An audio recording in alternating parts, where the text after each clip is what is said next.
Welcome to my YouTube channel. ভিডিওটি দেখার জন্য অসংখ্য ধন্যবাদ। ভিডিওটি সম্পূর্ণভাবে দেখার আগে ছোট্ট একটা অনুরোধ, যদি চ্যানেলে নতুন হয়ে থাকেন অবশ্যই চ্যানেলটা সাবস্ক্রাইব করে রাখবেন এবং নোটিফিকেশনটা অল করে রাখবেন এই ধরনের সমস্ত আপডেট কিন্তু সবার আগে পাওয়ার জন্য।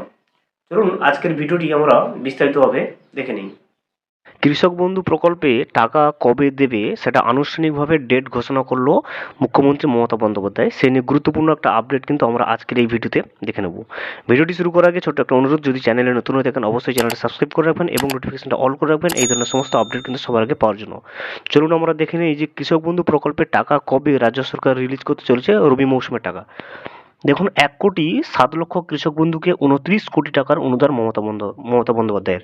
তাহলে রবি মৌসুমে টোটাল দেখুন 2900 কোটি টাকার অনুদান কিন্তু দেবে। 1,07,00,000 কৃষক বন্ধুকে 2900 কোটির অনুদান মমতা কিন্তু দেবে।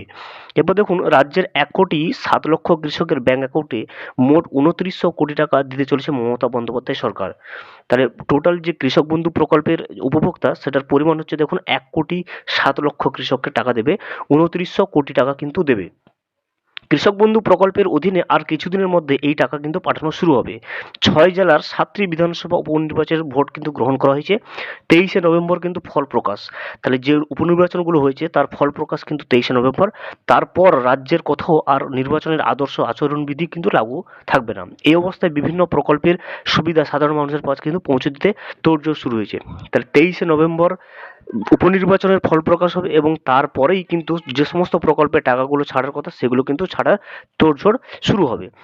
সেই সূত্রে আর কয়েকদিনের মধ্যে কৃষক বন্ধু প্রকল্পের টাকা ছাড়ার কিন্তু সিদ্ধান্ত হয়েছে। তাই পরিষ্কারভাবে দেখতে পাচ্ছেন যে 23শে নভেম্বর যে উপনির্বাচনটা হয়েছে তার ফল প্রকাশ এবং তারপরেই কিন্তু কৃষক বন্ধু প্রকল্পের টাকা ছাড়া হবে। কৃষিমন্ত্রী শোভনদেব চট্টোপাধ্যায় বলেন, মুখ্যমন্ত্রীর নির্দেশে কৃষি দপ্তর রাজ্যের চাষিদের কাছে সমস্ত প্রকল্পের সুবিধা নির্দিষ্ট সময়ে কিন্তু পৌঁছে দিতে বদ্ধপরিকর। একজনও যোগ্য প্রাপক যাতে বঞ্চিত না হন সেদিকে আমাদের লক্ষ্য কিন্তু থাকবে। সেই মতো পরিকল্পনা করে কাজ এগিয়ে নিয়ে যাওয়া হচ্ছে। নবান্ন সূত্রে খবর, চলতি অর্থবর্ষে কৃষক বন্ধু প্রকল্পের দ্বিতীয় কিস্তি হিসেবে এই টাকা দিতে চলেছে দপ্তর।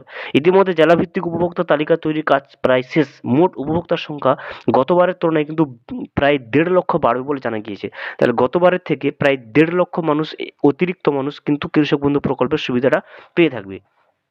চাষ জমির পরিমাণ অনুযায়ী একজন কৃষক তার বছরে সর্বনিম্ন 4,000 টাকা থেকে এবং সর্বোচ্চ 10,000 টাকা পর্যন্ত কিন্তু আর্থিক সহায়তা পেয়ে থাকেন।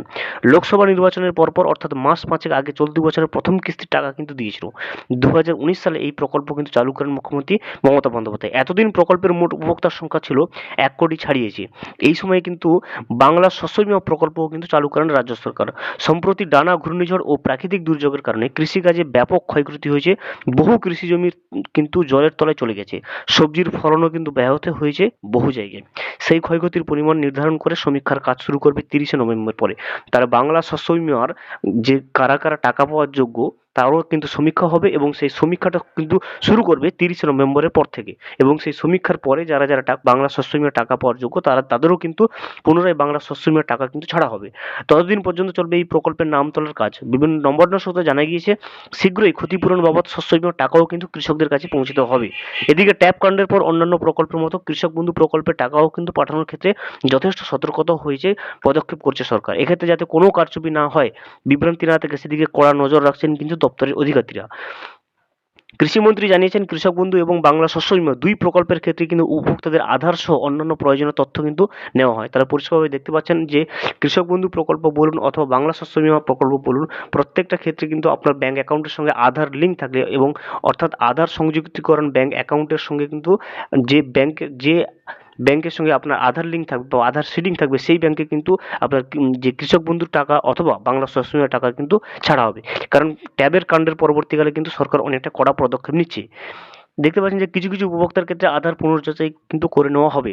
তাহলে যেটা আমরা দেখতে পাচ্ছি পরিষ্কারভাবে যে 23শে নভেম্বর যে উপনির্বাচনটা হয়েছে সেটার ফলাফল অনুষ্ঠিত হবে এবং সেই ফলাফলের পরেই কিন্তু কৃষক বন্ধু প্রকল্পের টাকাটা কোনো একদিন কিন্তু কৃষকদের ব্যাংক অ্যাকাউন্টে পৌঁছে দেওয়া হবে। এবং বাংলা শস্য বীমার ক্ষেত্রে 30শে নভেম্বর পর কিন্তু সমীক্ষার কাজ চলবে এবং সমীক্ষার পরে যারা সত্যিকারে বাংলা শস্য বীমার টাকা পাওয়ার যোগ্য তাদের অ্যাকাউন্টে কিন্তু বাংলা শস্য বীমার টাকাটাও কিন্তু পৌঁছে দেওয়া হবে।